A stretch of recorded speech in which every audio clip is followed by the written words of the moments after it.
যারা সংগঠন থেকে উঠেছেন তাদের মধ্যে এই প্রবণতাটা থাকে, কিন্তু আমি তো মানে এখানে যদি আমাদের বাংলা একটা প্রবণতা হয়েই গেছে যে চট করে টিকিট পেয়ে যাওয়া এবং রাতারাতি টেলিভিশন বা সিনেমার পর্দা থেকে দুম করে ঝুপ করে দেখতে পাওয়া যায় যে ক্যান্ডিডেট, আর তার রেজাল্ট মাঝে মাঝে আমরা দেখি গরুর রচনা বা দই বা ঘুগনি বা কালো কালো ধোঁয়া, কি বলবে? দেখো মানে যদি কেউ সেলিব্রিটি হয়ে টপ করে ওপর থেকে প্যারাশুটে করে নামে, তাতে আমার কোনো অসুবিধা নেই। সেটা হতেই পারে, মনে হতেই পারে যে পার্টির হয়তো মনে হয়েছে তাকে নামানো হোক, কিন্তু বেশিরভাগ ক্ষেত্রেই দেখা যায় যে এই মানুষগুলো কাজ করে না। এক সময় যিনিও সেলিব্রিটির ওই ক্যাটাগরিতেই তাকে থাকতে চট করে হাতের নাগালে পাওয়া যেত না, মানে অন্তত আমরা আমাদের সময় যখন কেরিয়ার শুরু করেছি তখন অগ্নিদিকে ঠিক সেইভাবেই দেখেছি। সেই জগৎ থেকে এই জগতে এসে এখন কি মনে হয় যে সত্যি কি ওই আগের জগৎ এবং তার সঙ্গে রাজনীতির জগৎ, মানুষের হয়ে কাজ করা, দুটো একসঙ্গে প্যারালালি আদৌ সম্ভব? এই যে লোকজন বলছে আমি সিনেমা করছি, দুটো তিনটে চারটে শোজ করছি, তারপরে এসে আমি রাজনীতি করছি অবসর টাইমে, এটা কি সত্যি আদৌ সম্ভব? সম্ভব যদি তুমি টাইম ম্যানেজমেন্ট করতে পারো। কিন্তু আমার যেটা মনে হয় যে রাজনীতিটা এমনই একটা কাজ, তুমি যদি ডেডিকেটেডলি করো তোমাকে ফুল টাইম দিতে হবে। একদম। এখানে পার্ট টাইমের কোনো জায়গা নেই। কোনো প্রফেশনেই কি তুমি পার্ট টাইমে কিছু দিতে পারো?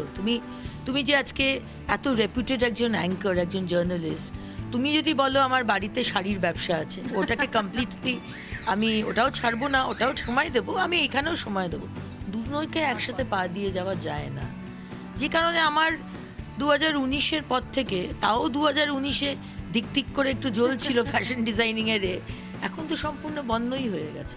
বাড়ি থেকে এই যে এত দূরে পড়ে থাকা, মানে এর আগেও পড়ে থাকা হয়েছে আসানসোলের সময়তে, এখন আমি দেখছি এখানে একদম মানে হোল হার্টেড, মানে পুরো সকাল থেকে রাত অবধি চলছে।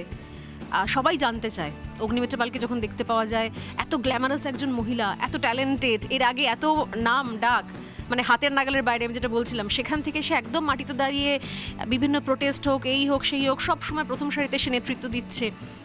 তো বাড়িতে সব ব্যালেন্স করতে পারা যায়? এটা সাধারণ মানুষের খুব জানার ইচ্ছে। কিন্তু না, ব্যালেন্স করা যায় না। সব থেকে মানে আমার মনে হয় স্যাক্রিফাইস রয়েছে আমার পরিবারের আর কি, আমার 2 ছেলে, আমার হাজবেন্ড এবং আমার বাবা মা। কারণ এক তো হচ্ছে যে সময়টা একেবারেই না দিতে পারা, শুধু যে এই 2 মাস তা নয়, এই 2 মাস তো ঠিক আছে একটা লড়াই, সময় দিতে পারবো না এটা জানাই, কিন্তু তারপরেও প্রতিদিনের যে একটা প্রচণ্ড ব্যস্ততা চলে, এবং ওখানেও আবার একটা তোমার ডিসিশন নেবার যে তুমি কতটা দেবে, তুমি পার্টির জন্য কতটা দেবে, তুমি যেখানেই অন্যায় হলো তুমি ঝাঁপিয়ে পড়লে সেটা করবে, নাকি তুমি এমএলএ রয়েছো, তুমি এমএলএর কাজ করলে এলাকাতে মাঝে মাঝে গেলে, তোমার এমএলএ ল্যাডের কাজ করলে, মাঝে মাঝে লোকের সাথে কথা বললে, বিধানসভায় গেলে, ব্যালেন্স করে চললে। আমার আবার সব কিছুই বললাম না এক্সট্রিম, ডিজাইনিংও এক্সট্রিম করেছি, এখানেও অন্যায়টা সহ্য করতে পারি না, এখনো অবধি সহ্য করতে পারি না, কম্প্রোমাইজ করতে পারি না। রাজনীতিবিদ হলে তোমায় কম্প্রোমাইজ করতে জানতে হবে, তোমাকে ফ্লেক্সিবল হতে হবে। আমি বড্ড বেশি একগুঁয়ে, মানে অন্যায়, এখানে কোনো আমার কাছে গ্রে এরিয়া নেই, either it's black or white. মানে সেটিং এর কোনো ধারপাশ দিয়ে কখনো অগ্নিমিত্রা পাল যায় না, যে কারণে আজ অব্দি কোনোদিন তৃণমূল আমাকে অ্যাপ্রোচ করেনি। যে আমার পার্টিতে যদি শুনি না কতজনকে অ্যাপ্রোচ করে তারা, এত টাকা যে অনেকে তৃণমূল পার্টি অফিসে যায় বা কথাও হয় মাঝে মধ্যে ফোনে বা সামনাসামনি, কখনো তোমার সামনে সেরকম ফোনও হয়নি, কখনো অ্যাপয়েন্টমেন্টও হয় না, আমার সাথে তারা কোনোদিন অ্যাপ্রোচও করেনি। কিন্তু তৃণমূলের লিডারদের সাথে বিধানসভায় আমার দেখা হয়, কেউ আমার বক্তব্যের প্রশংসাও করে বাইরে এসে, তো সেই সৌজন্যবোধটা অবশ্যই রাখার চেষ্টা করি। কারণ এটাও বিশ্বাস করি যে পুরো জগৎটা রাজনীতি নয়, পুরো জীবনটা রাজনীতি নয়, রাজনীতি is part of it. Personal relation থাকতেই পারে ভালো কারোর সঙ্গে, কিন্তু কোথাও সেটিং হবে না। আমার আদর্শে, আমার বিজেপির মধ্যে, আমার আর বিজেপির যে রিলেশন, আমার আর মোদিজির যে আদর্শের সম্পর্ক, তার মধ্যে কোনো সেটিংয়ের হিসেব নেই। অন্যায় তো অন্যায়, প্রতিবাদ হবে তো চোখে চোখ রেখে প্রতিবাদ হবে। খড়গপুরে আপাতত থাকা, কিন্তু সেখান থেকে গোটা মেদিনীপুরের প্রচার প্ল্যান অনেক রয়েছে। আমরাও আর এই সকাল এত সকাল, এখন ঘড়ি কাটার সময় সকাল 8টা বাজে, আর বেশি টাইম ওয়েস্ট করবো না, কারণ এরপর সারাদিন ধরে দিদির অনেকগুলো কর্মসূচি রয়েছে। সঙ্গে থাকবো অগ্নিমিত্রা পালের সারাদিন। ভোটের পথে।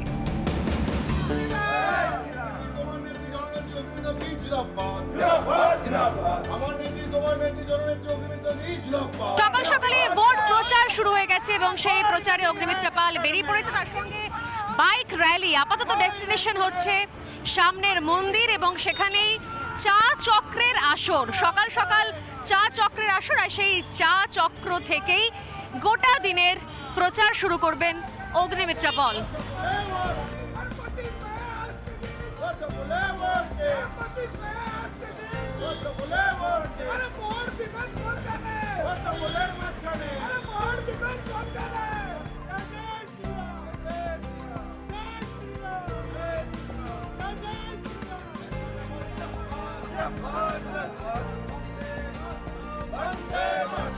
খড়গপুর গ্রামীণে এক একটা এলাকা পায়ে হেঁটে এবার প্রচার অগ্নিমিত্রা পালের, এবং এই প্রচার করতে করতেই একাধিক অভিজ্ঞতা হচ্ছে। এখানকার মানুষজনরা প্রচারের র্যালি থামিয়ে অভিযোগ করছেন অগ্নিমিত্রা পালকে। দিদি, প্রচারের মাঝখানেই দেখছি মানুষজন র্যালি থামিয়ে অভিযোগ করছে। ভাবতে পারেন যে পার্মানেন্ট চাকরি এই মিউনিসিপ্যালিটিতে করে যে মা এসেছিল তার ছেলে, আজ 8 বছর ধরে তাকে বসিয়ে রেখে দিয়েছে। কারণ অভিযোগ, কারণ সে বিজেপি করে বলে, মানে বিজেপি করে বলে। বাবা মা বিজেপি করে বলে আজকে তাকে বসিয়ে রেখে দিয়েছে তার পার্মানেন্ট চাকরি মিউনিসিপ্যালিটিতে। তার মা এসে কান্নাকাটি করছে। আজকে এই হচ্ছে তৃণমূল সরকার। কোথায় কাজ করতে হবে? মুন্সিপালিটি পারমিট চাকরি ম্যাডাম বসে আছে, 8 বছর থেকে বসে আছে, সব কিছু কাগজ দেওয়ার জন্য তারিখ বসাচ্ছে। আমাদের বাচ্চাগুলো কি অবস্থাতে আমি নিয়েছিলাম, আমি দিতে আসি, ওনার কথা দিচ্ছি তোমার ছেলের সমস্যার সমাধান হবে। কোনো চিন্তা করো না। ঠিক আছে? এতদিন তুমি অপেক্ষা করেছো, আর কয়েকটা দিন অপেক্ষা করো, আর 1 মাস আমি দিতে আসি, তারপর তোমার পয়সা দেবে। একদম না, চিন্তা করো না তুমি, একদম চিন্তা করো না। একটা বিষয় স্পষ্ট যে প্রচারের ময়দান থেকে, প্রচারের মাঝখান থেকেই অনেক মানুষজন যারা এই মিউনিসিপ্যালিটির অন্তর্গত, যারা খড়গপুর গ্রামীণের অন্তর্গত, প্রচারের মাঝখানে বাইক থামিয়ে, র্যালি থামিয়ে তারা অভিযোগ জানাচ্ছেন অগ্নিমিত্রা পালকে। কারণ যেহেতু এটা বিজেপির শক্ত ঘাঁটি, যেহেতু এখান থেকে বিজেপি সাংসদ হয়েছে, বিজেপি এমএলএ হয়েছে, সেই জন্য শুধুমাত্র সেই কারণে এখানে যারা সাধারণ কর্মী সমর্থক রয়েছেন বিজেপির, তাদেরকে বিভিন্ন জায়গা থেকে বসিয়ে দেওয়া হচ্ছে চাকরি থেকে এবং সুযোগ সুবিধা থেকে বঞ্চিত করা হচ্ছে।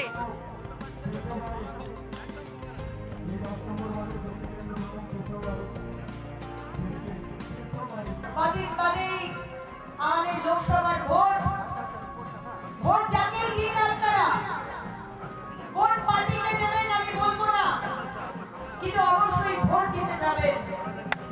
এই যে আমাদের গণতান্ত্রিক অধিকার, আমাদের ভারতবর্ষের সংবিধান আমাদের দিয়েছে, আমরা আমাদের ভোট যেন নষ্ট না করি। সকাল সকাল গিয়ে 25শে মে ভোটদান করুন।